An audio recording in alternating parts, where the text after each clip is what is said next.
आवाज का देत नाही? त्यांनी कट्टी घेतली ना तुमच्याजवळ. कट्टी? आणि माझ्याजवळ का बरं? ते काय मला माहित नाही. मला फक्त म्हणाले आज आमची बाजूवर कट्टी आहे म्हणून.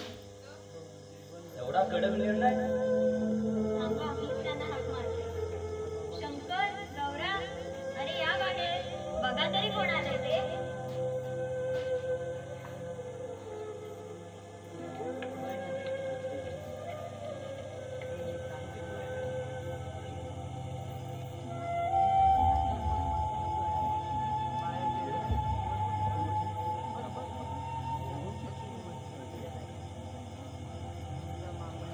शंकर, गौरा, अरे या आता बाहेर. बाबांवर एवढं रागवायचं नसतं.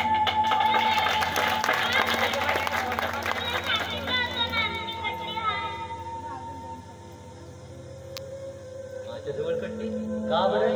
काय असा माझ्याचा गुन्हा झाला? मी सांगितलेल्या वेळी घरी येत नाही. आता अंदाज किती झाला बघा. आम्हाला पण भ्या वाटतं ना घरी. फार कळतंय मला. उद्यापासून नेहमीप्रमाणे लवकर येत जाईल. चला गौरा, शंकर, संपली ना कट्टी? हो ताई. ठीक आहे, जा आता बिछाना केला आहे, निवांत झोपी जा. बाबा, आम्ही सकाळी उठल्यानंतरच जायचं बरं का? चल शंकर. बोले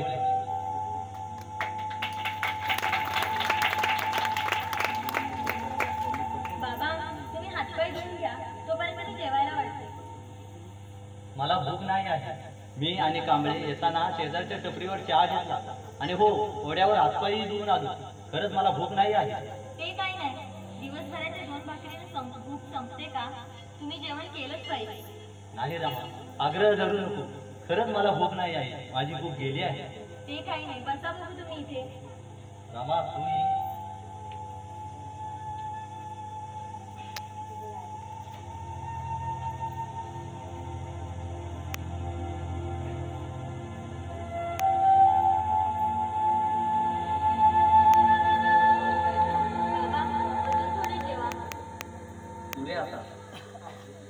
आग्रह धरू नको.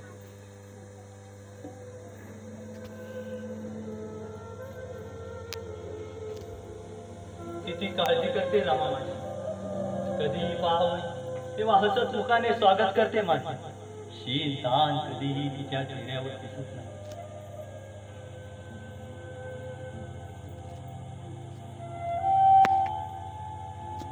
भगवंता, का निष्ठुर झालास रे माझ्यावर?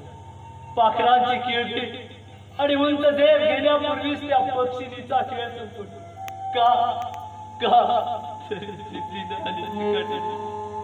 रमाने आम्हाला उभं राहायला शिकवलं. कोवळ्या जीवाला काय माहिती तो संसार. जर माझी लेक माझ्यासोबत नसती तर काय झालं?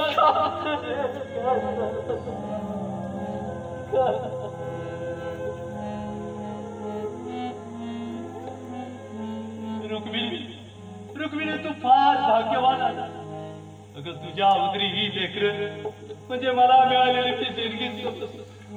मी बंदरावरून घरी आल्यानंतर सार काही विसरून जा, सार काही विसरून जा, काही. बाबा, असे एकाग्र का? मायची आठवण आली का? खूप यातना होत असतील ना तुम्हाला? पण तुम्ही तुमचं दुःख कोणाला सांगणार नाही. कळतंय मला. तुमच्या श्रमात माझाही सहभाग हवा होता. नाही लेकी, नाही लेकी. अगं, मायच्या निधनानंतर तू परिश्रमाने हे जे काही सारं उभं केलं आहे हे कमी आहे का? वाईट फक्त एकाच गोष्टीचं वाटतं की तुला तुझी हौसमौज करता येईल. रुक्मिणीच्या निधनानंतर तू जे कर्तव्य बजावले आहे त्याचं कौतुक करावं तितकं थोडं आहे पोरी, थोडा. बाबा, मी माझं कर्तव्यच केलं. देव कधी देवस्थानात नसतो, तो आपल्या आई वडिलांच्या सेवेत सापडतो. स्त्रीचा जन्म आहे माझा. आतापासून वळण लागलं. सुख आणि दुःखाची परिभाषा आता कळू लागली मला. पाण्यात पडल्याशिवाय पोहता येतं का? हातपाय हलवावेच लागतील. तेव्हा कुठे किनारा गाठू शकतो ना आपण. उलट माझा जन्म तुमच्या उदरी झाला हे मी माझं भाग्यच समजते. यशवंत हो पोरी, ते शिखर, तो पर्वत तुझ्या कर्तृत्वाने पार करताना त्या भिकू धोत्रेचे नाव लौकिक करशील यात शंकाच नाही. पण पोरी, वाईट फक्त एकाच गोष्टीचं वाटतं की तुझ्या पंखांना बळ देण्यासाठी मला आयुष्य मिळावे ग. मला आयुष्य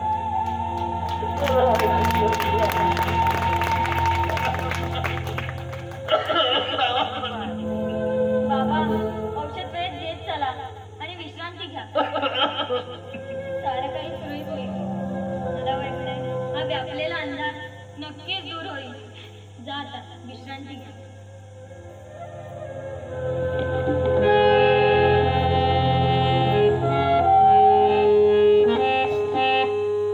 बाज फार थकलेला दिसतोय. लय कष्ट घेतोय ना आम्हा लेकरांसाठी. मायनं साथ द्यायची त्यावेळी आजाराने ग्रासली. त्या आजारानेच तिचा शेवट झाला. सारा भार माझ्यावर येऊन पडला. तरी बी बाला कसा तरी धीर दिला आणि हा संसार उभा केलाय मी. बंदरावरही पैसा मिळना, त्यात खर्चही किती, शिवाय भावंडही हट्टी. कसं काय करावं मला सुधरतच नाही. जात्यावर दळण दळावं तर जातही ओढता येईना. आले हे नशिबी दिवस, हे भोगावेच लागतील.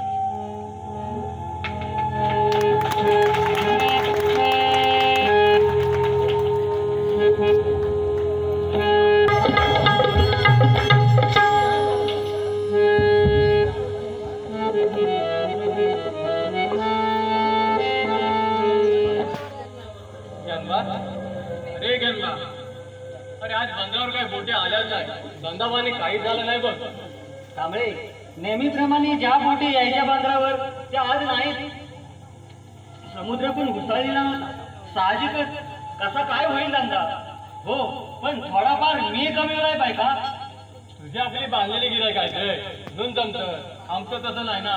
काय करणार, अखंड दिवस जातो, कधी कधी काम नसतं.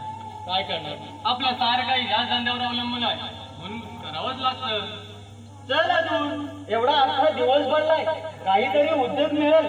या बंदरावर काम करणारा माणूस कधी उपाशी राहत नाही. कोणीतरी येतोच. तुझी भावानी झाली आहे रे.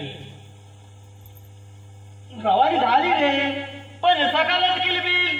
ती फातिमा तुला तर माहित आहे, कधी जा, काम भरपूर. अगदी हट्टा कट्टा असला तरी तू थकलाच पाहिजे. नको वाटतात ते पैसे. अगदी काम होईपर्यंत कशी गोड गोड गोड गोड बोलणार. पैशाला तर एवढी चिकट, यापुढे कानाला खडा.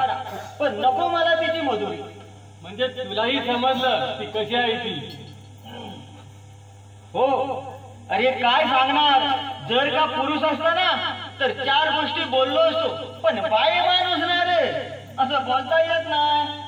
जाऊ दे रे, म्हणतात ना त्याच्यातलं. जाऊ दे रे, हे विषय सोडून पुन्हा तिकडे न जाणं बरं. बरं ज्ञानबा, आज भिकू कुठं दिसला नाही. तुला दिसला काय रे? नाही रे, कुठे वस्तीत काम मिळालं असेल त्याला. वस्तीत मला नाही बा वाटत. अरे अखंड दिवस तो बंदरावर असतो. ज्ञानबा, मी काय म्हणतो माहिती आहे, भिकू जो आहे ना तो खरोखर खूप कष्टाचा आहे रे. एखादा माणूस आहे ना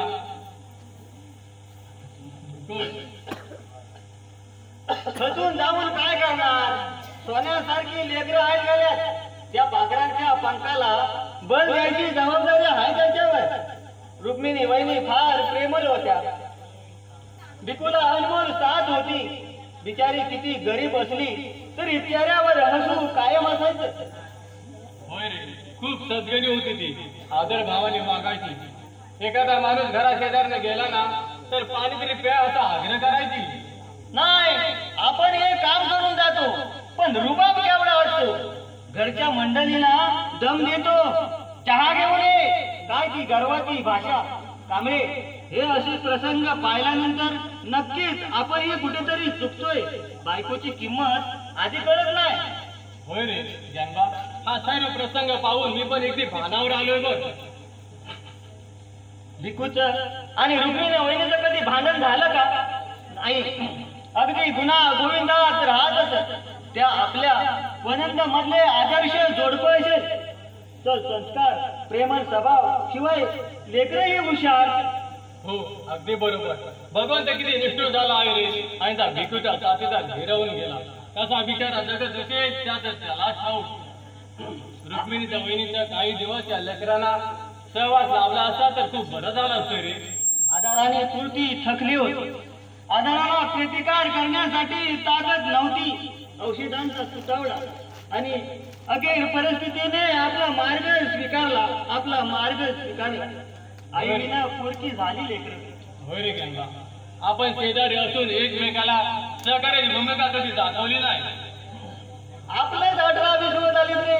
संसाराच्या रंगरागात वेल कुठं हाय. सदा पावे त्यावेळी काही ना काही अडचण. बरं गंगा ठीक आहे. अरे भिकूची तब्येत सध्या ठीक नसते. आज का बरं आला नाही कोणाला ठाऊक. 100 वर्ष आयुष्य लाभो आठवण काढताच बघ हजर. भिकू अरे होताच कुठे. केव्हापासून तुझी वाट पाहत होतो. नाही रे, शेजारच्याच वस्तीत काम मिळालं ते करत होतो. आणि तब्येतही आता साथ देत नाही. वाटलं होतं मित्रांनो काहीतरी करीन, पण नाही इलाज आहे. आता काय करणार. लेकरांसाठी काहीतरी करूसं वाटत होतं. हो बाबा, खरंच तुझा नाही इलाज आहे. काम नाही केलं तर 4 तोंड खाणारे आहेत. काय करशील. भिकू अरे बाबा वैद्याकडे जाऊ दे आणि औषध घे. असं अंगावरती आधार काढून तुला जमणार नाही. कारण तुला जगायचं आहे ते आता फक्त लेकरांसाठी. होय कळतंय मला, पण काय कर. काही तब्येत साथ देत नाही. काय कर. चिंता करू नकोस, सगळं काही ठीक होईल. पण हिंमत हरू नकोस. चला भिकू तुला ठीक वाटत नसेल तर आम्ही तुला सोडायला येतो. आणि गंगा जाताना वैद्याकडे पण जायचं नाही. कारण धोत्रे वैद्याकडे जाणार नाही. चला कांबळे, चला धोत्रे. चला सर.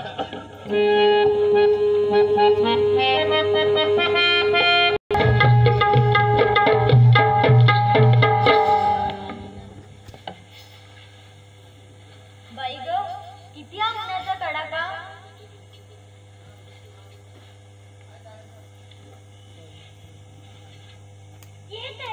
किती ग उशीर केला तू. केव्हाची वाट पाहते तुझी. अगं दुकानात खूप गर्दी होती ना. आणि दुकानदार पण जिन्नस देणार कधी. सर्व गिराईक गेल्यानंतर. तोही दुरूनच. म्हणजे अगं आपण खालच्या जातीची माणसं ना. मग आपला विटाळ होईल. विटाळ म्हणजे काय ग. आता कसं सांगू तुला. आपला स्पर्श जरी त्यांना झाला किंवा आपली सावली जरी त्यांच्यावर पडली तरी ते अंघोळ करणार आणि मगच सर्व कामं करणार. बरं तू का वाट पाहत होतीस. हे बघ मला केस बांधायला येत नाहीत ना. कसे तरी बांधले. म्हणजे केस बांधायचे होते तर ये इकडे, मी तुला शिकवते.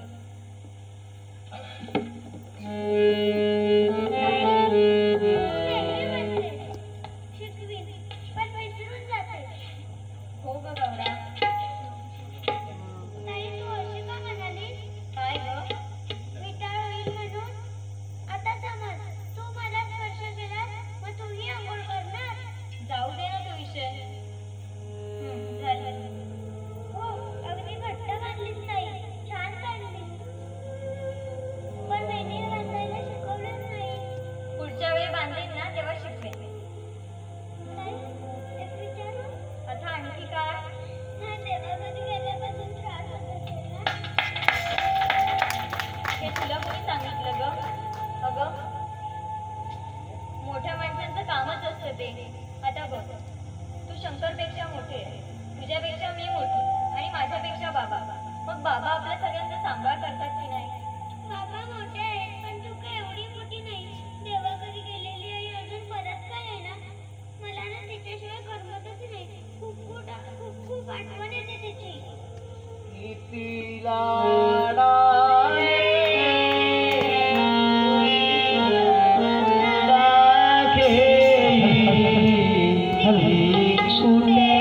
दिसे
हॅलो येण्यासाठी गेलेली नाही रे.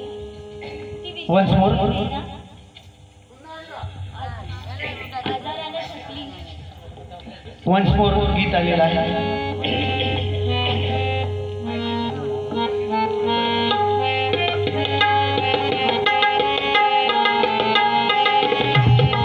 कदम माईक द्या त्यांना.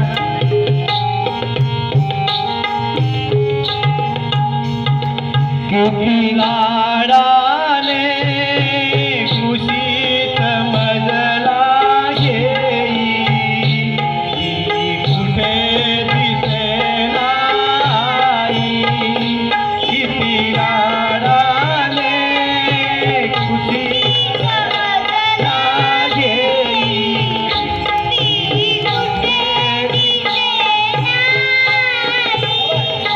कशी गाईना गोडमुखी अंगाई, कुठे दिसेना आई. उकडाने कुशीत मजला घेई,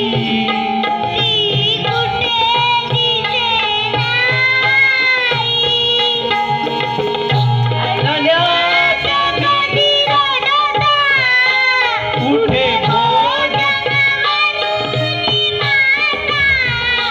हाती धरून दोरी,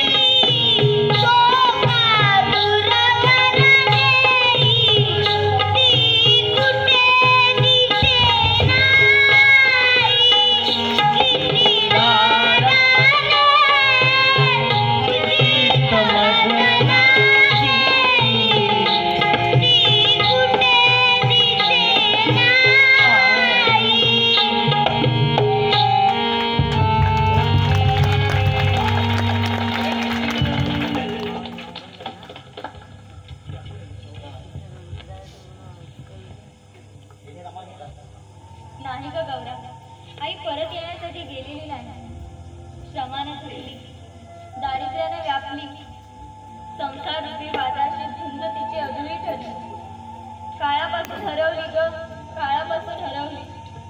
गरिबीच्या वणव्यात होरपळून एक ध्येय वेडी निवांत झोपी गेली, निवांत झोपी गेली. पण नाही गौरा, आता असं रडायचं नाही हा. मायच्या प्रत्येक स्वप्नाला न्याय द्यायचा आहे आपल्याला. आता यापुढे असं रडायचं नाही, लढायचं.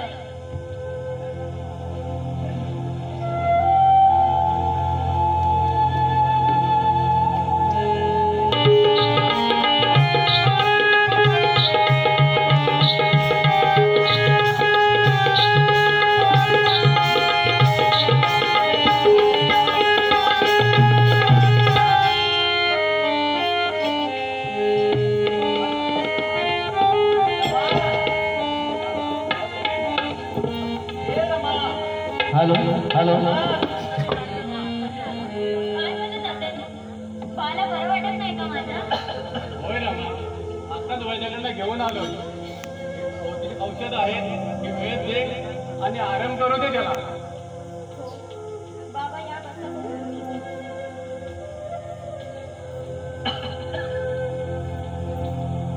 थोडा वेळ बसा, तोपर्यंत चहा टाकते मी. येताना आम्ही आमच्या घरी गेलो, तिथे चहा घेतला. हे बघ रामा, ही औषध समजून घे आणि एक कप कोमट पाण्यात दे, 2 चमचे प्यायला दे, असे दिवसातून 3 वेळा दे. रमा, काळजी घे आणि तसंच काय वाटलं तर आवाज दे, येतो आम्ही. भिकू, काळजी घ्या. बाबा तुम्ही बसा, तोपर्यंत मी तुमच्यासाठी पाणी आणते. हॅलो. प्रतीक्षा प्रदीप जाधव, गाव धम्मदान मिळाले. आपले मंडळ आपला आता. धन्यवाद. सॉरी, प्रतीक्षा प्रमोद जाधव, गाव उमरे, या महिलेकडून ती कुठे दिसेन आई या गाण्यासाठी 200 रुपयाचं धम्मदान मिळालं. धम्मदान मिळालं, आपला मंडळ आभारी. धन्यवाद. बंधूनो, ज्यांना या चिमुकल्याला धम्मदान द्यायचं असेल त्यांनी नावं एका कागदावर लिहून द्या. कारण नाटक चालू असताना नाव जर आपण जाहीर केली तर नाटकामध्ये खंड पडते आणि कोणीतरी एकानं घ्या नाव लिहून पैसे नंतर जाहीर करू. बाबा तुम्ही इथे बसा.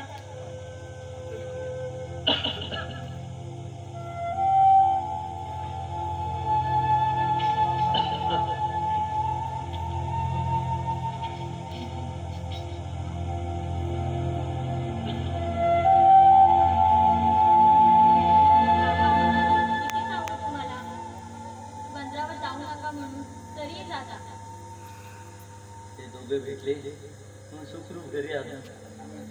आता बरंच वाटल्याशिवाय नाही हो जायचं बंधावर. वेळप्रसंगी मी मोलमजुरी करेन आणि घर खर्च चाललाय, पण तुम्ही जाऊ नका बंधावर. कसं काय तब्येत साथ देते.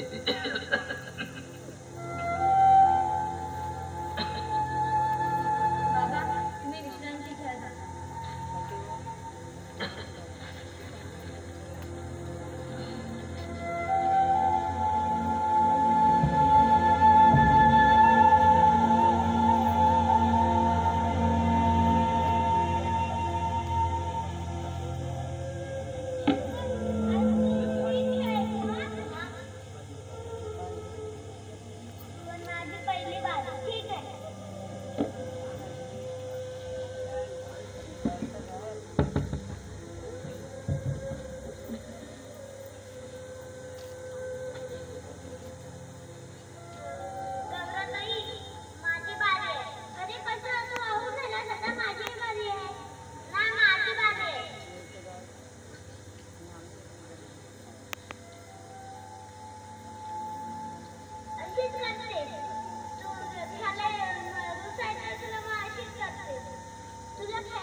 माझा जाता माझ्यावरती बरोबर नाही का रमा.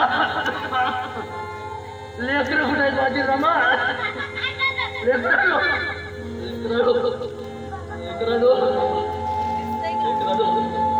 तुमच्या ताईला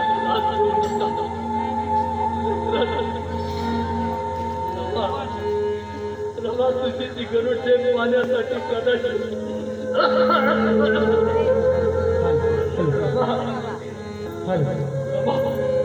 या बिकून असेल इथं जाऊ या जगात.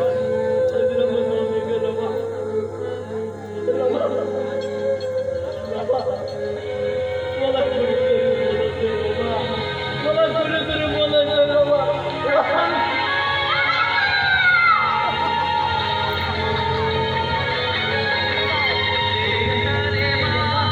माझी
रमा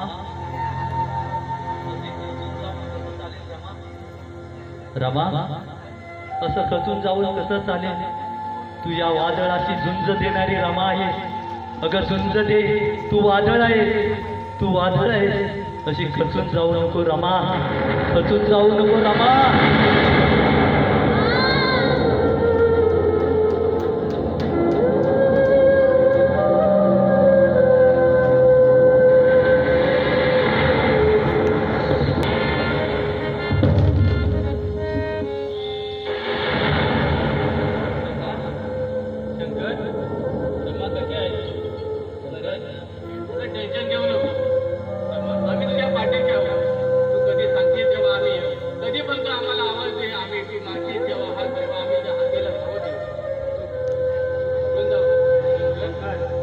काही काळजी करू नको रे, आम्ही तुझ्या पाठीशी आहोत. तू असा खचून जाऊ नको रमा. तू सुद्धा तब्येतीची काळजी घे रे रमा. आता आवाजी जर खचून गेली तर ह्या लेकरांना कोण सांभाळणार? तू घाबरून जाऊ नको. तू कधीही हात मार, आम्ही येऊ. तुझ्या पाठीशी कायम राहू. शंकर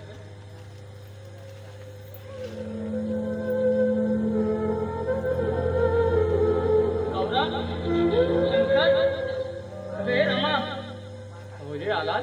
शंकर रेखा हो आलो.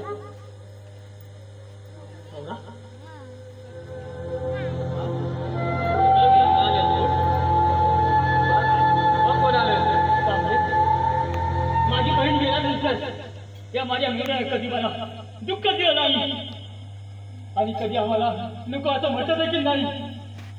भाऊजी असं म्हणू नका. तुम्ही जर असं कष्टी झाला तर आम्ही आहोत ना. आम्ही यांची लेकरांची काळजी घेऊ. तुम्ही काय काळजी करू नका. काय कुटुंबावर संकट आलं, एका बरोबर एक केला, पूर्ण घर काढले आलं. माझ्या लेकरांवरती दुःखाला डोंगरवर पसरला आहे. कशी आहे त्याची चालवायची?